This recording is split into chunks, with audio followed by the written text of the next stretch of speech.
Hello नमस्कार बच्चों। तो आप लोग कैसे हो? आशा करता हूँ कि एग्ज़ाम की तैयारी बहुत अच्छे से चल रही होगी। और मैं कुछ आपके लिए क्लास 10 विज्ञान के लिए आप लोग के लिए बहुत ही महत्वपूर्ण 50 क्वेश्चन आप लोग के लिए आया हूँ। 50 क्वेश्चन लेके आया हूँ। देख लो बच्चों कैसे बनाना है। ये आपको बहुत ही इम्पोर्टेंट क्वेश्चन जो कि आपके एग्ज़ाम के लिए ही बहुत ही इम्पोर्टेंट रहेगा। और ये वीडियो देख करके आपको बहुत मदद मिलेगी। तो हम लोग चलते हैं, आगे बढ़ते हैं। कैरियर मोमेंटम की तरफ से ये आपको बताया गया है। कैरियर मोमेंटम ये हमारा कोचिंग का नाम है और ये पूर्णिया में है। ये पूर्णिया बिहार में है, आपको पड़ जाता है। यहाँ से कैरियर मोमेंटम की तरफ से आपका आभारी रहेगा। चलिए हम लोग शुरू करते हैं पहला क्वेश्चन की तरफ से। कि पहला क्वेश्चन भौतिक विज्ञान से है। बहुत ही भौतिक विज्ञान जो कि आप देखते होंगे कि इतना अच्छा क्वेश्चन आपको मिलेगा ना कि आपको दिल गार्डन हो जाएगा। तो चलिए शुरू करते हैं कि प्रकाश के परावर्तन के नियम कौन सा है, और ये पढ़ेंगे कि चलिए हम लोग शुरू करते हैं। चलिए पहला क्वेश्चन है कि प्रकाश के परावर्तन के कितने नियम होते हैं। तो प्रकाश के परावर्तन के कितने नियम होते हैं दोस्त? देखो, परावर्तन का 2 नियम होते हैं। 2 नियम। तो 2 नियम क्या होता है? एक जो होते हैं कि यहाँ पे देखिए पहला क्वेश्चन में कि हम लोग जो है पहला नियम जो पढ़ते हैं आएंगे यहाँ पे देखेंगे। पर दूसरा जो होगा 2 होगा। प्रकाश के परावर्तन कितने नियम। चलिए अगला क्वेश्चन हम लोग पढ़ते हैं कि दाढ़ी बनाने का किस दर्पण का उपयोग करते हैं हम लोग। दाढ़ी बनाने में किस दर्पण का उपयोग करते हैं? तो हम लोग करते हैं अवतल दर्पण। क्या करते हैं? अवतल दर्पण। ये वाला करते हैं हम लोग। ठीक है, ओके। तो आगे हम लोग क्वेश्चन करेंगे और आगे क्वेश्चन करेंगे हम लोग। नेक्स्ट क्वेश्चन, निर्वात में प्रकाश की चाल क्या है? यानी निर्वात बोले तो निर्वात क्या है? ये हवा की बात कर रहा है। हवा में तो प्रकाश की चाल क्या है? देखिए यहाँ पे 3 लाख मीटर पर सेकंड होना चाहिए। जो 3 मीटर पर सेकंड, देखिए 10 की पावर 8 है। 3 गुना ये 3 लाख। ये यहाँ पे देखिए ये भी ऑप्शन सही है। और बी यहाँ पे देखिए ये भी किलोमीटर में ऑप्शन सही है। अब देखना ये है कि सर ए डी ए सी दोनों है। यहाँ पे देखिए ए भी है और सी भी है। तो इसका मतलब लास्ट डी ऑप्शन होना चाहिए। क्या होना चाहिए? डी ऑप्शन होना चाहिए। चलिए इसको किलोमीटर में कैसे बोलते हैं? मान लीजिए 3 लाख किलोमीटर है। मान लो 3 गुना 10 के पावर ये नहीं हो रहा है, इसको डिलीट कर देते हैं।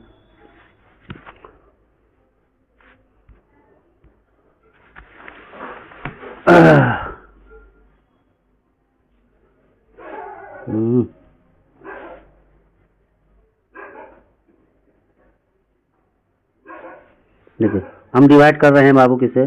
10 के पावर 5 से डिवाइड कर रहे हैं। 3 से कर रहे हैं। 3 से कर रहे हैं तो ये किलोमीटर पर सेकेंड बनता है। किलोमीटर। तो यहाँ पे 3 से 3 कट जाएगा, बचेगा 5 बचेगा कि नहीं बचेगा? 5 बचेगा। ठीक। तो अब बनाया क्या बनेगा? देखो 3 गुना 3 गुना 10 के पावर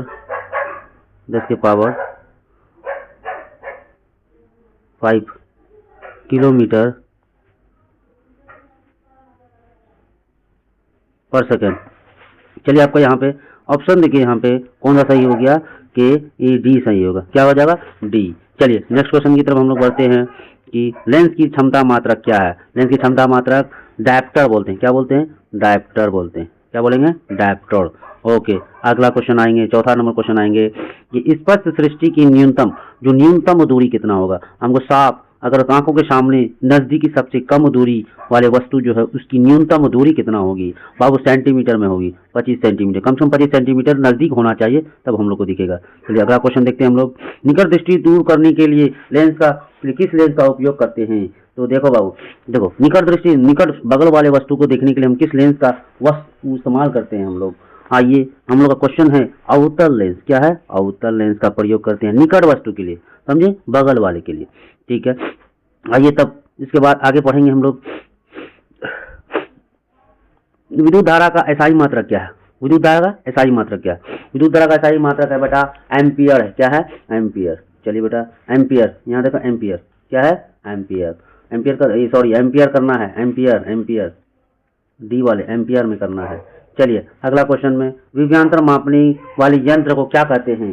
विभवांतर मापने को क्या कहते हैं? विभवांतर, देखो यहाँ देखो, ये वाला याद रखना, विभवांतर मापने वाले यंत्र को क्या कहते हैं बेटा? बोल्ट होता है। क्या होता है? बोल्ट। ठीक है, बोल्ट पे लगाना है। Okay, bolt. ठीक है, अगला क्वेश्चन चलते हैं हम लोग। चलिए अगला क्वेश्चन, प्रतिरोध का एसआई मात्रक क्या है? किसका नाम है? प्रतिरोध का एसआई मात्रक। देखो बच्चा, यहाँ पे देखो ऑप्शन ए में एम्पियर, बी वाट है, सी ओम है, डी वोल्ट है। क्या मेरा हो जाएगा? ओम हो जाएगा। क्या हो जाएगा? ओम। चलिए यहाँ से देखिए ओम हो जाएगा। ओके, ओम हो जाएगा। अगला क्वेश्चन देखते हैं हम लोग, विद्युत बल्ब का फिलामेंट किसका बना होता है? जो विद्युत बल्ब में जो है अंदर में जो फिलामेंट होता है वो क्या चीज का बना होता है बेटा? देख लीजिए, अंदर जो हम लोग जो इस्तेमाल करते हैं बल्ब के अंदर, टंगस्टन का इस्तेमाल करते हैं। किसका मतलब? टंगस्टन का इस्तेमाल करते हैं। ठीक है बेटा, चलिए अगला क्वेश्चन हम लोग देखते हैं कि एक और शक्ति जो 1 HP किसके बराबर होता है? देखो 1 HP किस वर्क यानी वाट के बराबर होगा? एक हॉर्स पावर कितना के बराबर होता है? जैसे बोलते हैं 1 रुपया बराबर 100 पैसा, तो 1 HP एक हॉर्स पावर में कितना वाट होता है? देखो बच्चों 746 वाट होता है। क्या होता है? 746 वाट। तो हमारा ये ऑप्शन सही है। चलिए अगला क्वेश्चन पढ़ेंगे, विद्युत चुंबकीय प्रेरणा की खोज किसने की थी? बेटा विद्युत चुंबकीय जो विद्युत चुंबक जो है, चुंबक वाला जो प्रेरणा किस साइंटिस्ट ने किया था? तो हमारा विद्युत चुंबक जो मैग्नेट जो होता है, यानी कि मैग्नेट का चुंबकीय कारण किसने खोज किया था? हमारा फैराडे भाई ने खोज किया था। किसने किया था? फैराडे। क्या किया था? फैराडे। चलिए अगला क्वेश्चन हम लोग पढ़ें, डायनामो से कैसी धारा प्राप्त होता है? जो डायनामो जो है किस तरह धारा प्राप्त होता है? पहला ऑप्शन में देखेंगे हम लोग विशिष्ट धारा डीसी यानी प्रतिवर्ती धारा एसी, और तीसरा ऑप्शन में आते हैं हम लोग, आ जाइए, दोनों होता है या इनमें से कोई नहीं। देखिए डायनामो जो है, डायनामो में दोनों टाइप का होता है, एसी डीसी दोनों होता है। तो हमारा ऑप्शन सी क्या हो जाएगा? एसी भी हो जाएगा, डीसी भी हो जाएगा, नहीं एसी में तीनों हो जाएगा, एसी डीसी दोनों हो जाएगा। चलिए अगला क्वेश्चन है हम लोग 14 नंबर का, सौर सेल ऊर्जा को किस रूप में रूपांतरित करता है? देखो सौर सेल ऊर्जा किस रूप में रूपांतरित करता है? देखो विद्युत ऊर्जा में। किसमें? यानी सौर सेल अगर आपका सूर्य से ऊर्जा और सौर ऊर्जा को किस रूप में रूपांतरित करता है, किस में कन्वर्ट करेंगे? तो हमारा विद्युत देता है। क्या देता है? विद्युत, यानी प्रकाश ऊर्जा, ताप ऊर्जा या विद्युत, पहले विद्युत ऊर्जा में वो कन्वर्ट करेगा। ठीक है, सौर सेल। आइए अगला क्वेश्चन पढ़ते हैं हम लोग, 15 में पढ़ेंगे। 15 में पढ़ने के बाद कि जीवाश्म ईंधन का उदाहरण बताना है। किसका बताना है? जीवाश्म ईंधन का उदाहरण क्या है? ये देखो जीवाश्म जो है कोयला है, कोयला भी है, पेट्रोल भी है, प्राकृतिक गैस, ये सब क्या होता है? जीवाश्म है। क्या है? जीवाश्म। ऑप्शन क्या है? डी है। चलिए अगला क्वेश्चन में हम लोग बढ़ेंगे, 16वां क्वेश्चन जो होगा हमारा, देखो बेटा रासायनिक विज्ञान केमिस्ट्री से पूछने वाले हैं। तो लोहे को जिंक से लेपित करने की क्रिया को क्या कहते हैं बेटा? लोहे जो जिंक से लेपित करने वाली की क्रिया का क्या कहते हैं? गैल्वेनीकरण। क्या कहते हैं? गैल्वेनीकरण कहते हैं। टिक लगा देंगे बी नंबर। उसके बाद अगला क्वेश्चन, श्वसन कैसी अभिक्रिया है? यानी सांस जो श्वसन कैसी अभिक्रिया है? बताइए बेटा श्वसन का। देखिए ए ऑप्शन उपयचन। यहाँ देखिए श्वसन कैसी उपक्रिया है? उपयचन। क्या है? उपयचन अभिक्रिया है। टिक लगाना है उपयचन में। चलिए अगला क्वेश्चन में हम लोग ध्यान देंगे। चलिए सिल्वर क्लोराइड का रंग कैसा होता है? सिल्वर क्लोराइड का रंग कैसा होता है? देखिए श्वेत मतलब सफेद होता है। क्या होता है? इसका मतलब होता है व्हाइट, सफेद। सफेद क्या होता है? सफेद। सफेद होता है। क्या होता है? सफेद। ओके बच्चों, क्या होता है? सफेद होता है। चलिए अगला क्वेश्चन की तरफ हम लोग ध्यान देंगे बेटा। चलिए 19 वाला क्वेश्चन देंगे। 19 वाला क्या देंगे? 19 वाला, अम्ल का पीएच मान क्या होता है बेटा? अम्ल का पीएच मान होता है, चलिए अम्ल जैसे, अब यहाँ देखिए अम्ल का कहने का मतलब क्या है। देखो अगर हम यहाँ से एक चार्ट बनाते हैं, ठीक है, अगर हम यहाँ से लेकर 1 से लेकर 7 14 तक, ठीक है, 14 तक करते हैं, 14 तक, तो बीच में 7 है, तो 7 तो हो गया वो सामान्य हो गया, समांतर यानी नॉर्मल हो गया। 7 से जो कम रहेगा यानी 1 देखो, 7 से जो कम रहेगा वो क्या होगा? अम्ल कहलाएगा, और 7 से ज़्यादा जो होगा वो क्षार कहलाता है। तो 7 जिसका रहता है वो पानी का होता है, वो नॉर्मल होता है। तो 7 से कम का वैल्यू को होता है 4। चलिए अगला क्वेश्चन की तरफ। तो हेलो बच्चों, तो अगला क्वेश्चन के लिए हम लोग ध्यान देंगे कि बेकिंग सोडा का रासायनिक सूत्र क्या है। तो बेकिंग सोडा का रासायनिक सूत्र देखो बच्चों क्या है। तो बेकिंग सोडा का यहाँ देखो रासायनिक सूत्र, ये चलो इसको साइज बढ़ा देता हूँ, और ये रासायनिक सूत्र देखो 21 नंबर में हो जाएगा, ये आपका NaHOCO3 ये हो जाएगा बच्चों, ठीक है, ये आपका NaCO3 हो जाएगा। और चलिए अगला क्वेश्चन में पढ़ते हैं हम लोग कि प्लास्टर ऑफ पेरिस का रासायनिक सूत्र क्वेश्चन क्या है। देखिए बच्चों ये वेरी इंपॉर्टेंट क्वेश्चन है, ये है ना, इंपॉर्टेंट क्वेश्चन है, याद रखिएगा। प्लास्टर ऑफ पेरिस का ये ठीक है बच्चों। प्लास्टर ऑफ पेरिस का क्वेश्चन आपको बहुत याद रखना पड़ेगा। आप यहाँ देखिए CaSO4 half H2O, CaSO4 half H2O। यहाँ पे ये क्वेश्चन आपको याद रखना है, माइंड में याद रखना है, हमेशा एग्जाम में पूछा जाता है।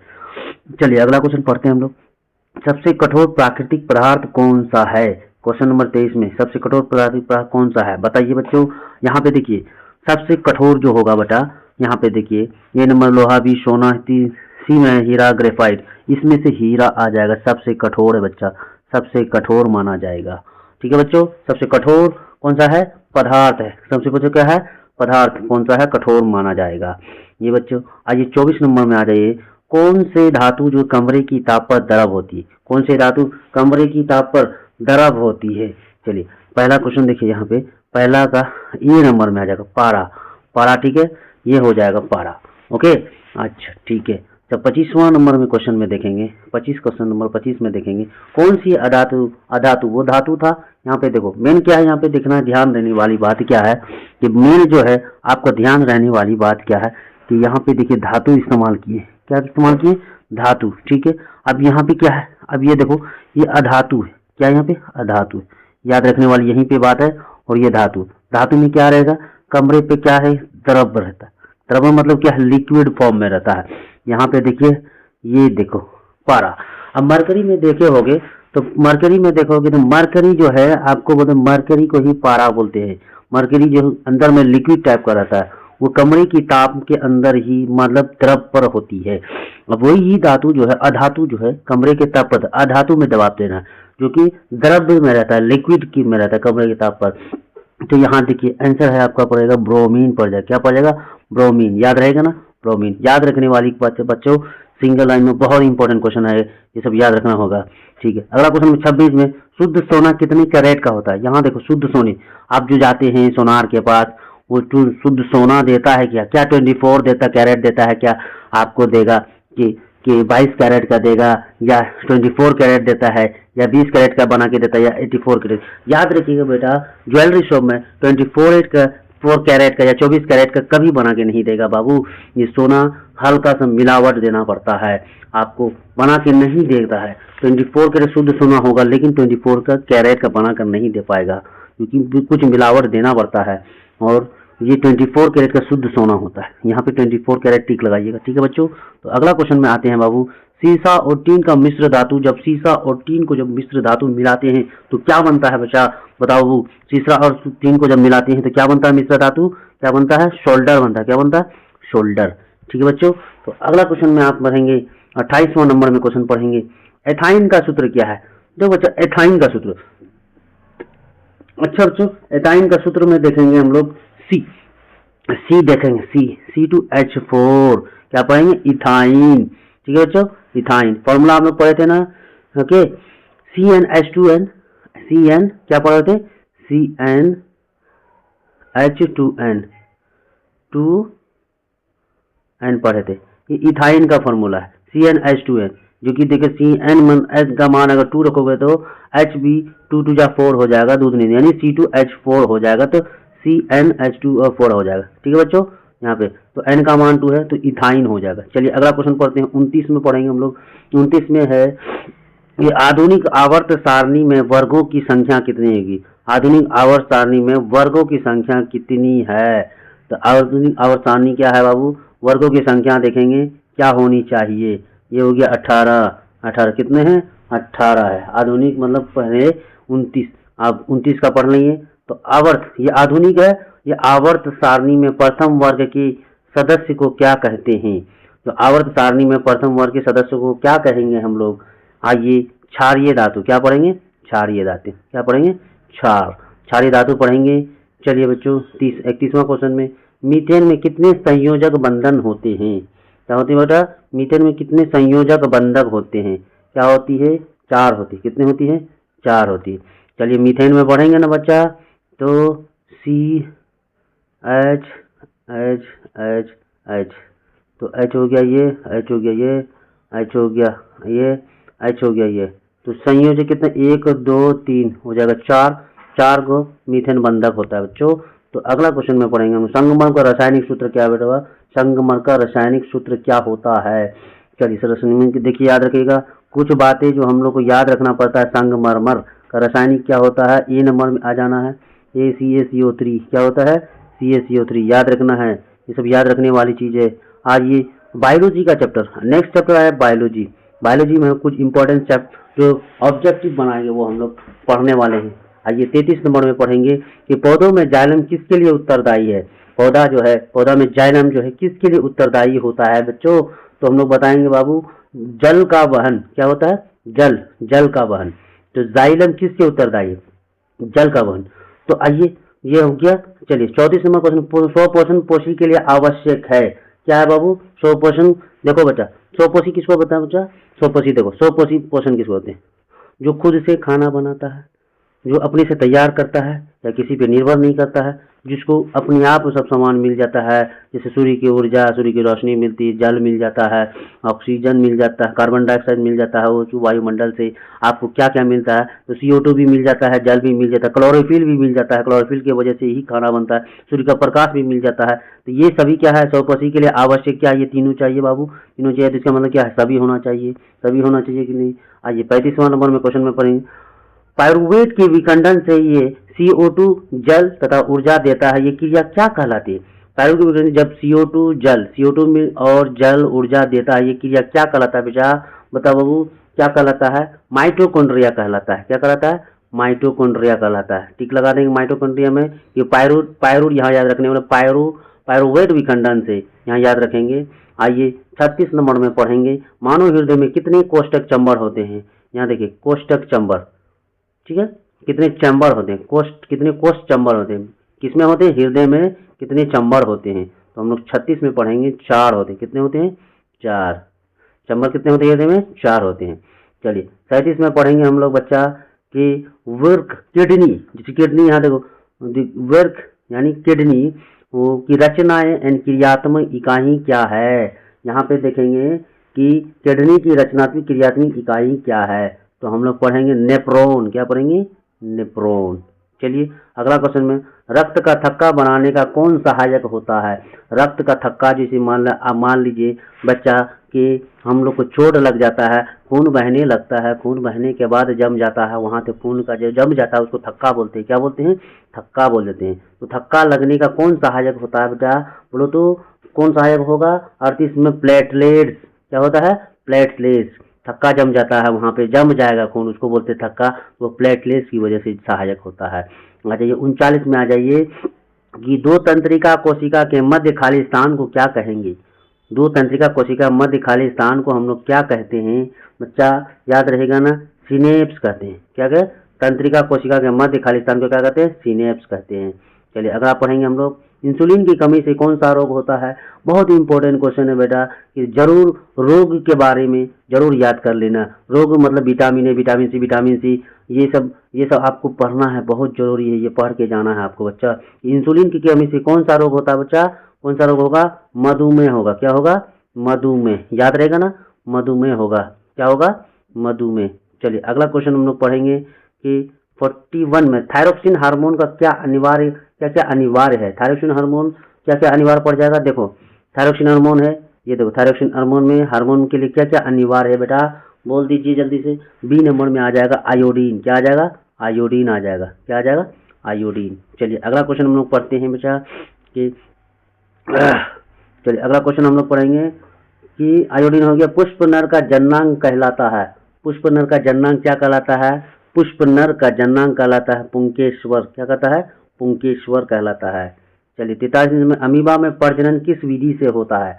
अमीबा में अगर जब बनेगा नया प्रजाति में किस विधि से होगा, वो याद रखना है, तो विधि याद रखना, प्रजनन किस विधि से होगा अमीबा का, दवी खंडन किससे होता है, दवी खंडन से होता है।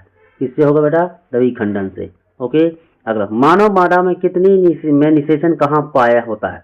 याद रखें, मानव मादा में निषेचन कहाँ होता है, तो याद रखेंगे 44 में क्या आप आ जाएंगे, कहाँ पे, फेलोपियन नालिका में। कहाँ पे होता है, फेलोपियन नालिका में होता है। कहाँ निषेचन होता है, फेलोपियन नालिका में होता है।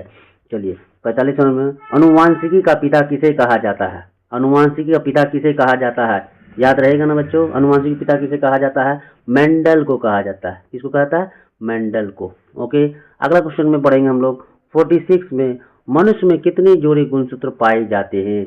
मनुष्य में यहाँ देखो कितने जोड़े गुणसूत्र पाए जाते हैं। जोड़ा एक और एक मिला के जोड़ा बनता है, तो कितनी, दो जोड़ा में कितना रहेगा, 2 पीस रहेगा तो वो जोड़ा बन जाता है। तो कितने गुणसूत्र मिलके बनते हैं बेटा, 23 गुणसूत्र मिलते हैं। कितने मिलते हैं, 23 गुणसूत्र मिलते हैं, याद रहेगा ना 23। ओके, चलिए 47 में पढ़ेंगे हम लोग, ओजोन परत किस हानिकारक विकिरण से रक्षा करता है। किससे, ओजोन परत जो वायुमंडल में ओजोन का जो परत होता है किससे रक्षा करता है, कौन चीज से बचाता है हम लोग को। जैसे बच्चा याद रखने वाली बात है, सूर्य का प्रकाश जो भी हम लोग मान लो पड़ता है, वो पूरा लाइट हम लोग को नहीं पड़ता, पूरी प्रकाश नहीं पड़ता है। देखो सूर्य का प्रकाश अगर आ रही है, सूर्य का प्रकाश आ रही है तो ये 100% नहीं होता है। यहाँ पे वायुमंडल का एक परत होता है जिसको कहते हैं ओजोन परत। यहाँ मान लो कि हम लोग को कुछ 100% प्रकाश आ रही, तो यहाँ से कुछ रिफ्लेक्ट होके जाती, कुछ आवर्तन हो रही, कुछ परावर्तन हो जा रही, और कुछ ही जो यहाँ से निकल रही है वो हम लोग को परत होती है 70% मान लो होती है, यहाँ पे पड़ रही है 70%। तो 70-70% हम लोग को ये जो परत क्या कहलाती है, किससे बचाता है, यूवी रेज से बचाता है। क्या बचाता है, पैराबैंगनी। क्या समझे, 47 में पैराबैंगनी यूवी रेज, बहुत खतरनाक ये होता है, किरण होता है, विकिरण बहुत ही खतरनाक, जो कि हम लोग को त्वचा को डैमेज कर सकता है, त्वचा को नष्ट कर सकता है, झुलसा सकता है। तो इसीलिए हम लोग को किस, ओजोन परत जो ये है, ओजोन परत ये हम लोग को बचाता है ना, इससे रक्षा करता है पराबैंगनी विकिरण से। ये प्राकृतिक संसाधन का उदाहरण देखो, प्राकृतिक संसाधन मतलब होता है जो प्राकृतिक से हम लोग कोई चीज इस्तेमाल करते हैं, प्राकृतिक का जो इस्तेमाल करते हैं उसको प्राकृतिक संसाधन करते हैं। 48 में देखेंगे, देखिए वायु, जल, मिट्टी। वायु देखिए ये भी प्राकृतिक है बच्चा, वायु क्या है, प्राकृतिक है। जल क्या है, प्राकृतिक है, इसका भी इस्तेमाल करते हैं। मिट्टी क्या है, प्राकृतिक है। तो ये सभी क्या हो गया, डी हो जाएगा। क्या हो जाएगा, सभी, ये सभी हो जाएगा, क्योंकि वायु का भी इस्तेमाल करते हैं, जल का भी इस्तेमाल करते हैं, मिट्टी का भी इस्तेमाल करते हैं। ये सब क्या प्राकृतिक संसाधन है। आइए 49 में आ जाइए कि चिपको आंदोलन किससे संबंधित है। चिपको आंदोलन क्या बच्चा, पहले बात समझो, ये आपको पढ़ेगा इतिहास में या सामाजिक में पढ़ने को मिलेगा, सामाजिक बुक में, कि चिपको आंदोलन क्या होता है। चिपको आंदोलन मतलब पेड़ का संरक्षण होता है, पेड़ बचाने के लिए एक आंदोलन चलाया गया था कि पेड़ कटने से बचाया जा सके, तो उसके लिए आंदोलन इस्तेमाल किया गया था। तो 49 का वन संरक्षण, जंगलों का बचाव, पेड़ कटने से बचाने के लिए इस्तेमाल किया गया था, ये चिपको आंदोलन है। आइए 50 नंबर में, हरे पौधे क्या कहलाता है बच्चा, हरे पौधे क्या कहलाता है, वो उत्पादक कहलाता है। ये उत्पाद देने वाला है, ये देता है हम लोग को, तो ये उत्पादक हो गया। क्या क्या देता है, अनाज देता है, फूल देता है, फल देता है, अनेक चीज देता है जो उत्पादक होता है। तो आज के लिए, आज तो ये टॉप 50 जो क्वेश्चन हम लोग जो बनाए हैं, इसके लिए आप आशा करता हूँ कि बहुत ही अच्छा से आप लोग को समझ में आ गया, और आप तैयारी करें इसके लिए, और तैयारी करके बताएं और प्रैक्टिस करें इसके लिए, और कुछ वीडियो को शेयर करें और क्वेश्चन लेके आ सकूं। इसके मैथ के लिए क्वेश्चन आपके लिए लाऊंगा, ऑब्जेक्टिव के लिए। आप बने रहें मेरे चैनल पे, ठीक है। थैंक यू सो मच, और आगे भी शेयर करते रहें, लाइक करते रहें, और सब्सक्राइब करें और मोटिवेट करें। और ज़रूर कुछ मिस्टेक अगर हुआ है इसको कमेंट में बताएं कि कहाँ मिस्टेक हुआ है, और आगे से आप लोग के लिए अच्छा वीडियो बना कर लाऊँ। इसके लिए थैंक यू सो मच बच्चों, ठीक है।